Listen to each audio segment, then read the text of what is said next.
Hello, hello everyone. Let me just play my music. All right, you can hear it, but I can. I've set it up so the mic doesn't pick it up. I have this Southern Gothic playlist that I made for my radio show, and here we are. Um, Hello again. This is a second episode of me rambling, and I'm gonna ramble a lot. And I've said last time that I'm gonna do an episode like this, but I just didn't expect it to to happen so soon. But I once again came back from my job. It's very late at night, and I felt the need again to ramble. And as the title suggests, I'm gonna finally talk about Southern Gothic because it's a topic that is very close to my heart, and I'm just fascinated by the Southern Gothic aesthetic, the folklore, and the way it changed music now, because this aesthetic is very popular now. I mean, it creeps into a lot of popular music. It's having to, I guess, it's having a comeback.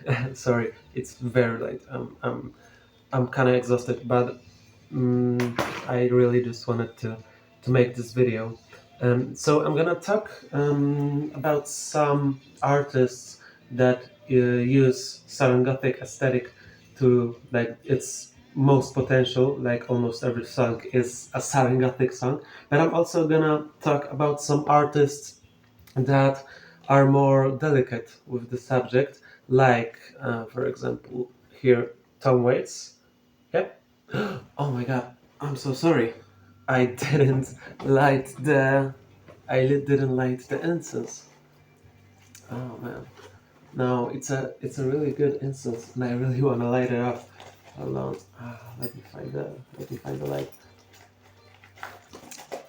Oh man. Alright, there's gonna be a cat. Or maybe not. Oh yeah.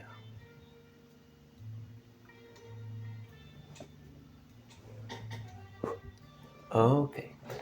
There's no cuts on the Carteraki channel. I'm too lazy to do any cuts. You'll have to bear me what to watch to light up instance. I'm sorry. I don't know what I'm saying. Back to it. Tom Waits, yeah, one artist that on a specific album used a lot of Southern Gothic imagery, and Nick Cave, who used a lot of Southern Gothic imagery on this album, the Murder Ballads, very good album. But I'm also gonna talk about Ethel Cain, Lingua Ignota, and I think that's a big four for tonight. So that's the music side of this video. The more this thoughtful, I guess, side of it is the art of escapism. Escapism that is really interesting in the context of Southern Gothic, and in the context of this conversation around, well, around around a sort of just very prevalent word in music, a word that you can immerse yourself into, and yeah, let's start. So for those of you who don't know about Southern Gothic, it's this kind of, I mean, at first it was a kind of a literary genre. Um, it was very much popularized by Flannery O'Connor. I mean, I don't know if it was popularized by her or if there was someone early. I'm just, going live here. I don't have the entire knowledge of this aesthetic, but from what I know, Flannery O'Connor is a very important part of the Southern Gothic genre. And I've read something once by her. It was just like a short story of sorts, um, but I didn't watch the Wise Blood. I mean, just Wise Blood. I really wanna. There is this like old bookshop on my street where I live, where which is this really this interesting and kind of mystical place. I don't know why. It always smells like incense, and the people working there are very interesting. And so every, I don't know, month or every 2 months since I've started living here, I came to them and asked them if there is Wise Blood, if there is Wise Blood by Flannery O'Connor. They said no, no, no, no, no. And then one day they said, yes, we have it. We absolutely have it. And I was like, yes. And it turned out someone probably stole it because they had it in the system, but they didn't have it on the shelf. And so that's interesting. It kind of feels like the universe wants to stop me from reading Wise Blood. But anyway, there's Flannery O'Connor, and there is the more recent popular edition, Faulkner. And I haven't read Faulkner. I'm not sure I'm gonna enjoy it, but what are his books? Absalom. There's one. I don't remember the others. The Road, maybe. Yeah. So there is that. So this genre kind of entails a very rural, hard word, very rural uh, mm, lifestyle filled with this mystical, kind of dirty spiritual imagery, and it's all very American. And I think that's the part that makes it really interesting and stand out from the, like, Nordic Gothic. It's that it's very country-like, very just folk-esque, and very American, but still very powerful, very over the top. It's all encompassing, but still very simple, very country-like.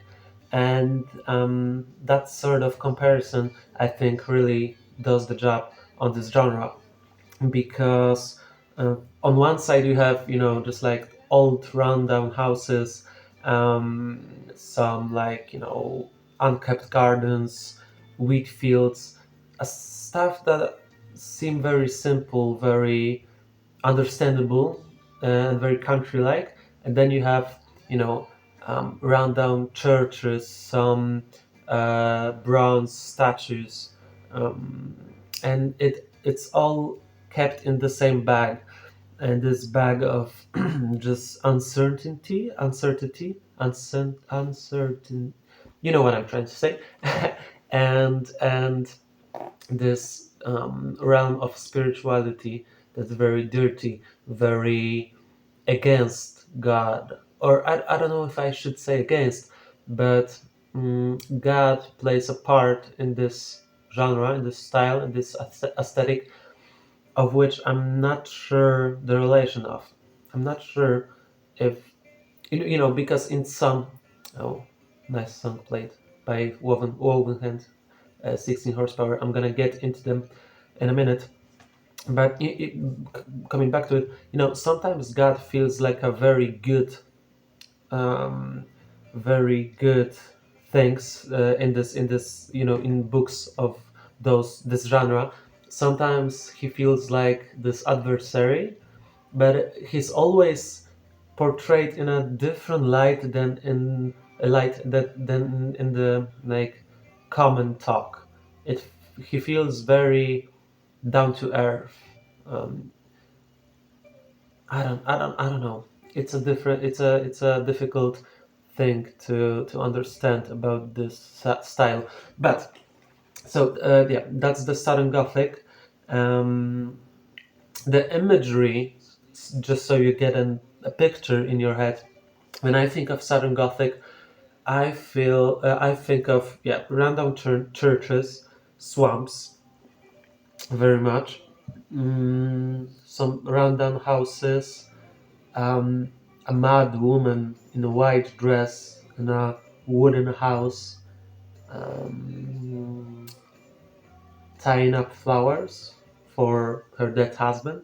I don't know. I'm just spitballing here, but yeah, maybe a tall man in a wide black hat in a field, um, that's been standing there for 3 days. Okay, I'm freaking myself out. Anyway, you get the gist. And um, mm, before I'm sorry, before I get back to the art of escapism in all of it, and how you can really get lost in this imagery, I'm gonna talk about some music that Southern Gothic influenced. I'm gonna start. I don't know what I'm gonna start with. All right, I'm gonna start with Nick Cave here, the album Murder Ballads from 1996. You may know the singles of Henry Lee, the song with PJ Harvey, and also Staggerly, an amazing song. Oh my god, so hard, so pounding. And this album basically talks about murder, as the title of this album suggests. Um, the murder and many murders described in many different ways, all with this violent, kind of very country-esque, uncaring southern style. And so let's take the song Staggerly, which basically entails a tale of this Staggerly character who's very infamous in, I guess, the land. And he comes to a bar and does things to people, many things, awful things, that I'm not gonna say because you have to listen to the song. But Nick Cave's lyrics really make you there, and it's a great song, and it really kind of encompasses the violence of Southern Gothic, and there is a lot of violence, and there is a lot of in some interpretations of this aesthetic, the violence is unspoken. It's the violence of mind, the violence of, let's say, emotions. But no, here the violence is just violence. So this album is really great. Of course, we have The Curse of Millhaven, also great. Mm, what else? Lovely creature, Songs of Joy. Oh, and how could I forget? Where the Wild Roses Grow with Kylie Minogue, the Australian singer. Really great stuff. And Nick Cave has always been this proponent of Gothic, of course, even with Birthday Party, of which I have a poster right here from the Birthday Party documentary. He was always, very violent, very Gothic. But this album kind of shows you the countryside, dirty, uneducated side of it, I guess. And I don't mean uneducated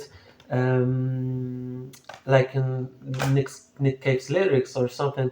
I mean uneducated by the like pure, unthoughtful violence of it, which is also a big element of Southern Gothic, I feel. So there is Nick Cave. We have the album Murder Ballads, also the album Let Love In, which is also, I think, kind of Southern Gothic-y, but it's not as Southern Gothic, in my opinion, as Murder Ballads. And yeah, that was Nick Cave. Let's now get into Tom Waits, one of my favorite artists ever. I love this guy. Also Nick Cave as well. I also have the Henry's Dream. The trilogy of Henry's Dream, Let Love In, and Murder Ballads is really gothic in this kind of countryside style, but Murder Ballads is top. Okay, yeah, Tom Waits. Here I have the album Rain Dogs. I also have his last album. I mean, let's hope not the last, but the last to date album, Bad As Me.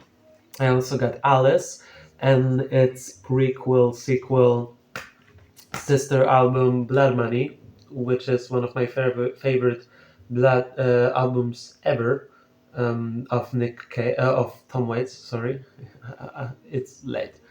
Um, yeah, but I have Alice, I have Blood Money, and I have the most underrated Tom Waits album. I again wanted to say Nick Cave. Tom Waits album, Nighthawks at the Diner. It's an amazing album. It's great, but I'm gonna talk about it another day. The album I want to talk about is not in my collection. Unfortunately, if I'd have it, I'd be very very happy. It's the album. Um, oh my god, what is the album's name? I forgot. Mule Variations. There we go. I knew that it was something to do with Mule, and it's very fitting um, for the album vibe and atmosphere. Mule Variations. It feels like you're, I don't know, going through this dirt and mule, and there's just different types of it. I guess through different stages of your life. Your life is just mule, but it's variant. I don't know. I'm just spitballing again, but the cover depicts Tom Waits, like I said before, in a field of some kind, and the field is very green, like dark green, and there's this Tom Waits that just stands there with his hat like this. Before when I said this imagery of a man with a hat in a field, I forgot that the cover of this album looked like that, but it does. It really does. It's a very sudden gothic. You can't refute that. But yeah, it came out in '99, um, before Real Gone.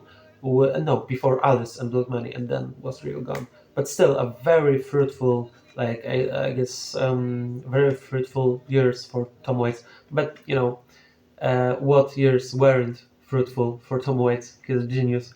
But yeah, um, this album Mule Variations is very interesting because it almost stays the same, the same.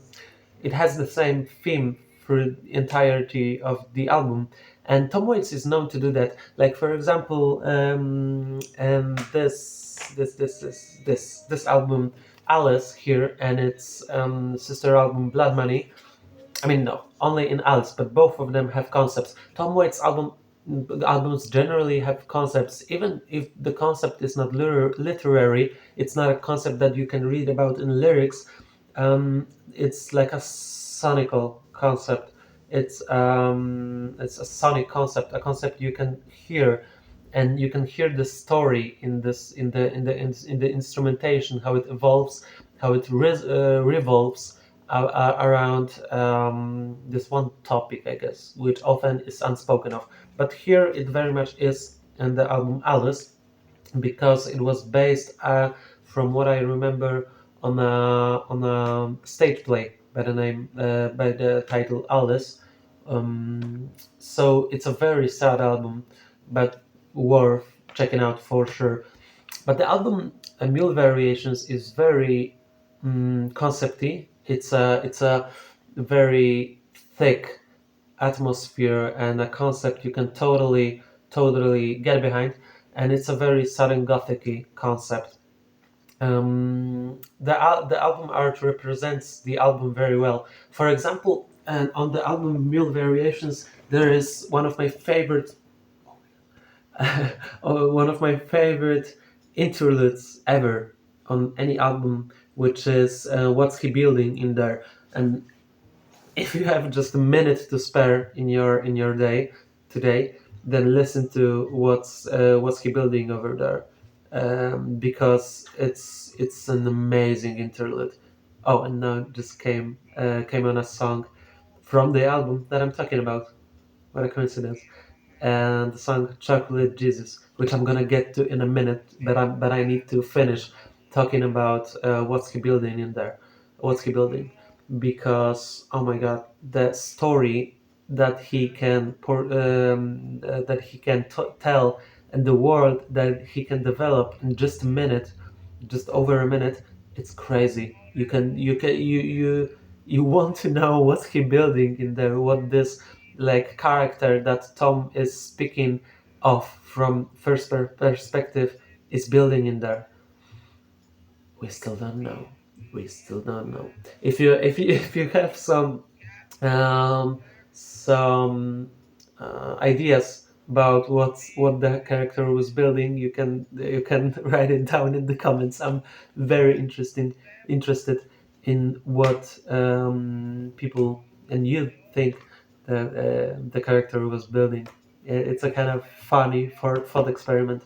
But anyway, yeah. Now I want to talk about the song "Chocolate Jesus," and it's a very lucky for me that this song just came on now, because I can pull up the lyrics and read you the lyrics, which is very important in Tom Waits songs, and I want to do that before the song ends. So the song basically entails like this contradiction, or just um, it tells about a chocolate, in the and the on the chocolate there's a Bible inscription on one side and a Jesus on the other, and that's what he says, that Tom Waits, before playing this song live. There's a recording where he sings this song to a megaphone like that. It's great. You need to check it out. But I'm gonna read you the lyrics to this song right now. Well, I don't go to church on Sunday.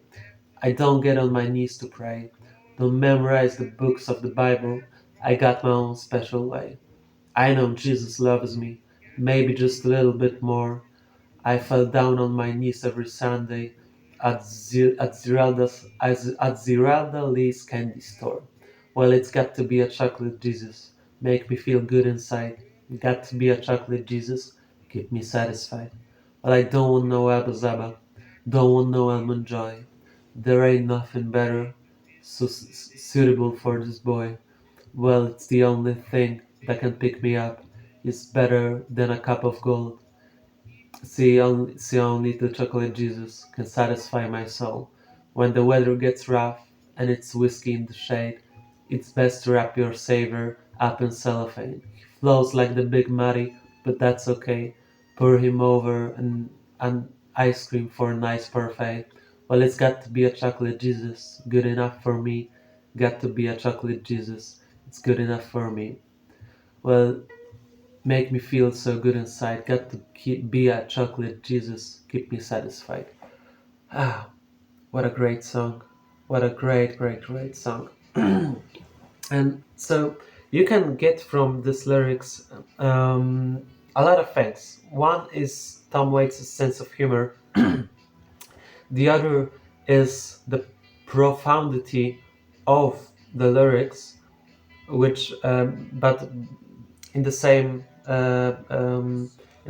kind of verses, also some, like I said, humor and self-awareness. They are really great, depicting um, this kind of, I don't know how to say it, um, duality of religious experience, and not mocking it. I don't feel like he was mocking it in this song. It was kind of, yeah, just duality of life and of religion. But yeah, anyway, that was Tom Waits. The whole album is really great, and you totally need to listen to it. But now I'm gonna get into some more modern artists, because both of those albums that I just talked about were from the 90s. So now let's get to some modern stuff. And the first artist that I wanna talk about is Lingua Ignota. Now, unfortunately, I don't have any of Lingua's records physically. I don't have any CDs. I don't have any vinyl. I once went to this festival, and there was just like a little record store there on the festival premises, and there was Sooner Get Ready by Lingua Ignota for like the equivalent of $20, no more, $25, and I should have taken it. I should have taken it so bad, but what can you do? But yeah, Lingua Ignota is a recent development in my music journey, and also kind of a recent artist. She published her first album, I feel like in 2016. I might be wrong, but I'm not sure. But the album that got me into her, and also a lot of people, was Caligula from 2019. And oh my god, this album is perfect. It's a perfect album. And from the opening track, what was the track's name? Actually, I'm gonna look it up. From the opening track, you can sense the religious kind of profundity of her work, and it's, oh my god, it's just amazing. It's very steady, very kind of um, unchanging, but also very strict, very heavy. I don't know how to describe, but it's great. I have it now. It's called "Faithful Servant, Friend of Christ." What a title, and what a song. Some of the other titles are, for example, "Your Failure," "May Failure Be Your News," "Butcher of the World," "Sorrow, Sorrow, Sorrow," "Fucking Death Dealer," "I Am the Beast."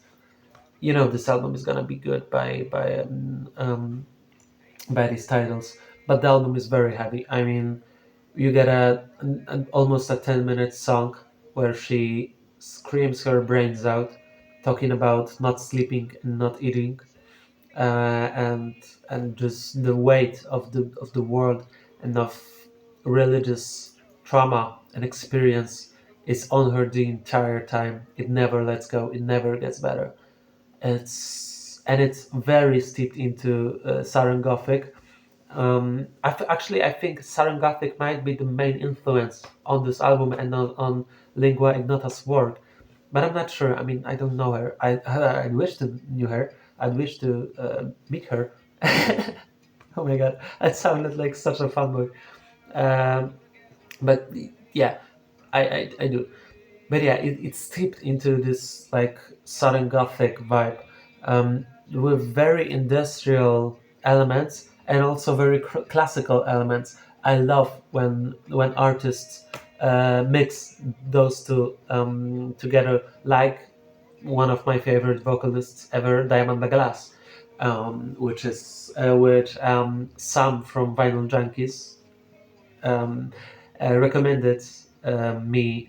I mean, recommended his viewers Diamond the Glass after listening to Lingua Ignota's Caligula for the first time, and oh my god, he was so right. I'm so thankful to have discovered Diamond the Glass, because she's like the Neil Young of Nirvana, if you know what I mean.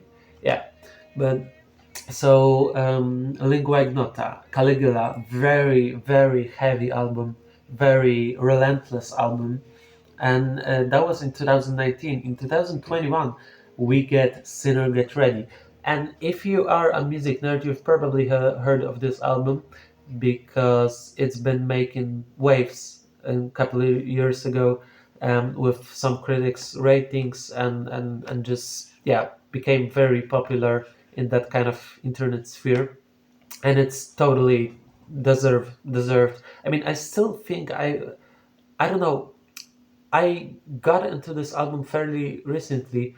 I've listened. Oh, and now it comes out. Oh man, yeah. Now there's a song playing. "Man is like a spring flower," which is probably my favorite song from the album that I'm talking about. It's crazy. I don't know how Spotify does this, but anyway, this album is kind of lighter, but it doesn't mean it's not heavy. It's lighter from Caligula, but it's still very emotionally heavy. I feel like it's more sorrowful. Yeah, it's very melancholic and still angry, but very resolved. I mean, unresolved, but more resolved than Caligula.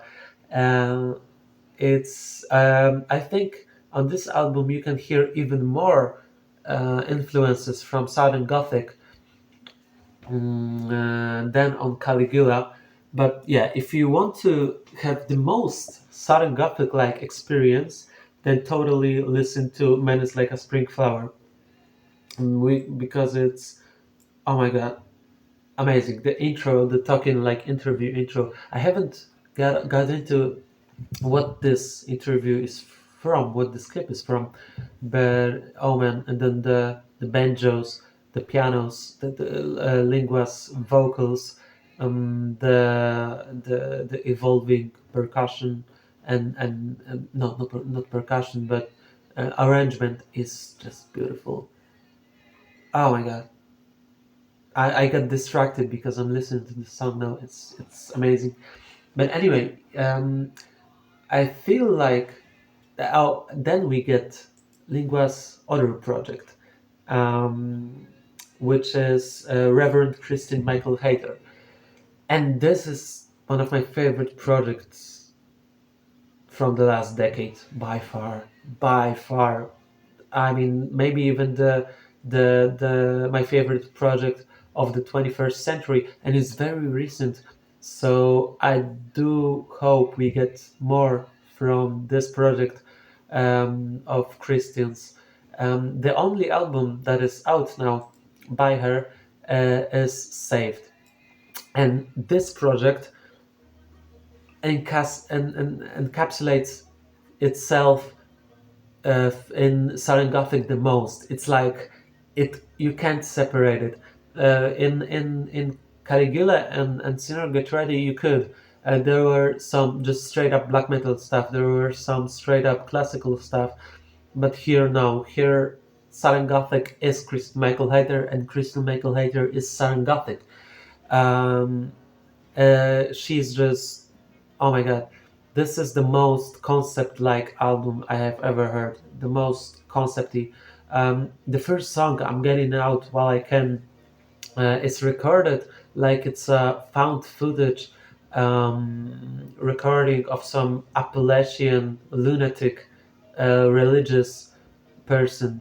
It's absolutely fantastic, and the whole album feels like it's like found footage of some Appalachian folklore, gothic, unknown thing. Even the cover art that I'm looking at right now, it looks like just recordings by Alan Lomax, or some other just like field recordings, and it's just genius stuff. It's genius stuff. I love concepts in albums.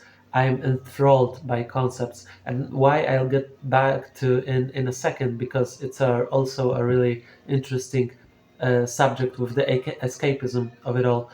But this concept is immaculate. I love it. If you need to listen to the rendition of Poor Wayfaring Stranger, her kind of rendition and interpretation of this like classic folkloristic song is just immaculate. It's great. And we've got probably my favorite song on this project, a song that I'm probably gonna cover on some of my future live shows, which is I Will Be With You Always, which is, oh my god, so heavy, and the lyrics are just so great, and they are the most, I think, Southern Gothic lyrics like I've seen in a while. Hold on. I need to find how to show me the lyrics. Show me the lyrics. How do I do that? How do I do that? I don't know. Okay, I'm just gonna play it and see what happens. Okay. Ah, it's so good. Wait for it. Okay. Once I was as ugly as a harpy-bitten tree, and every voice within me spoke, be, you will never be free. Once I was as ugly as a harp-bitten tree, but today I am as perfect as a single blade of grass, because I am free. In the night I was beset with demons. I know all their names, but cannot speak them. Their grinning teeth split the darkness and said, I know your name. Take your teeth out of me, return my body to me, release me, release me, release me. My tears soaked my bed, the blood of many wounds soaked my bed, the sweat of many fears soaked my bed, and I begged, release me, release me. And the sinner friend, I heard that voice sweet as a bright bell, it spoke to me and said, sweet as a bright bell, I will always be with you, I will be with you always. And I spat, who are you, some demon? Do I know your name? And the voice replied, I am the one heralded by 7 trumpets. Have you not heard? I claim no thing, and no thing can claim me. But I am yours, and you are mine, for this hour you are free. And I said, Demon, release me. I cannot release you, for you are already free. I made you as perfect as a single blade of grass. Have you not seen? And the voice spoke, sweet as a bright bell, I will always be with you, I will be with you always. And so I sit at the table of God, and my garment is woven from the stars, and the leaves that fend from the trees that unfurl into heaven. In my hair are lilies, and in my throat are pearls. And when I walk the streets of gold with naked feet, and this was promised and came to me. And so, sir friend, lay your burdens down. The night is not yours alone to carry. Take my hand, for in the darkness, and I will speak to you what you have spoken unto me. I will always be with you. I will be with you always. I will always be with you. I will be with you always. Oh my God, what?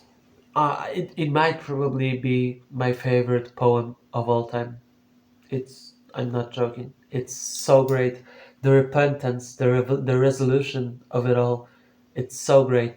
It's so great, and I want to talk about it more. But the incense is burning out, and I have a rule about these videos that if the incense burns out, then I have to stop. And I need to talk about the escapism part. Don't have much time, but I'm gonna talk about it. So, oh my god, my sinus is clogged from the incense, but it's worth it. So the escapism part is very interesting because Southern Gothic is such a thick atmosphere, is such a thick concept and a thick world that you can enthrall yourself very easily. And in my last video, I said I spoke a lot about the tragedy of celebrity. I guess no, a tragedy of an artist, and the comfort we get from that. And today, the comfort is a bit different. The comfort is more all encompassing, especially if if the mm, the theme and the concept is so thick, like Southern Gothic, that you can enthrall yourself in it at all times, and it's a real um, thing that helps you maybe with tough emotions is to be able to enthrall yourself into this dark world that isn't real, um, but it helps to be detached, I guess. And so maybe that's why I love Southern Gothic and albums like Saved from Kristin, sorry, from Kristin Hater, or Murder Ballads, or 16 Horsepower, that I forgot to mention, is because they are so thick in atmosphere and so easy to enthrall yourselves in. So yeah, it's very late at night, and I'm once again after my shift, so I'm going to bed. Um, I hope you. I'm gonna make a list of songs that I mentioned, and it's gonna be in the description.